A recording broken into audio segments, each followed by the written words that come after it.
Hello दोस्तों, स्वागत है आपका एक और इंटरेस्टिंग हिंदी कहानी में। कहानी का शीर्ष एक फरिश्ता ये भी। मैं कई दिनों से बेरोजगार था। एक एक रुपए की कीमत जैसे करोड़ों लग रही थी। इस हद तक मैं था कि कहीं नौकरी लग जाए। आज एक इंटरव्यू था, पर दूसरे शहर जाने के लिए जेब में सिर्फ 10 रुपए थे। मुझे कम से कम 200 रुपए की जरूरत थी।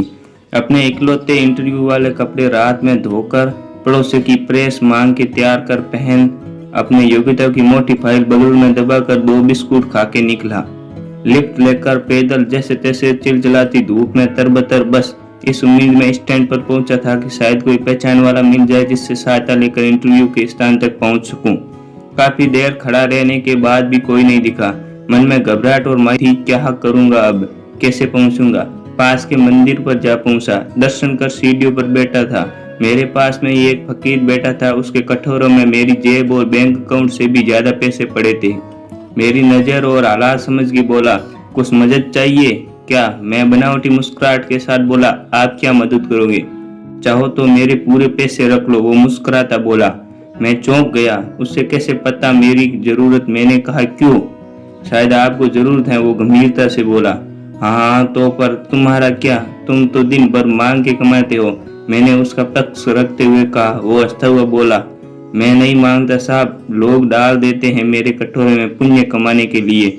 मैं तो फकीर हूँ, मुझे इनका कोई मोह नहीं। मुझे सिर्फ भूख लगती है, वो भी एक टाइम, और कुछ दवाइयाँ, बस।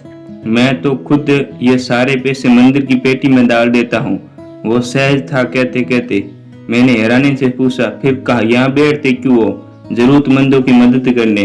कहते हुए वो मंद मंद मुस्कुरा रहा था। मैं उसका मुंह देखता रह गया। उसने 200 रुपए मेरे हाथ पर रख दिए और बोला, जब हो तब लौटा देना।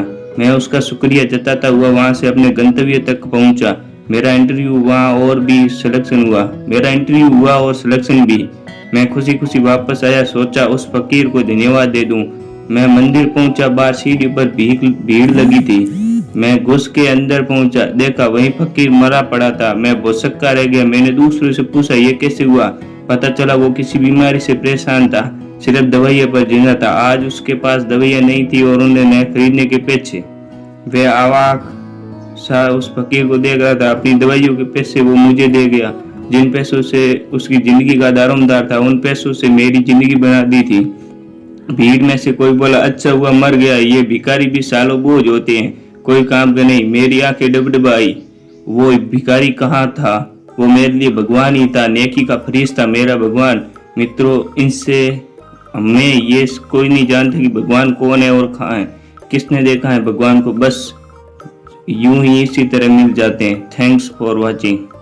धन्यवाद। प्लीज चैनल को सब्सक्राइब भी करें।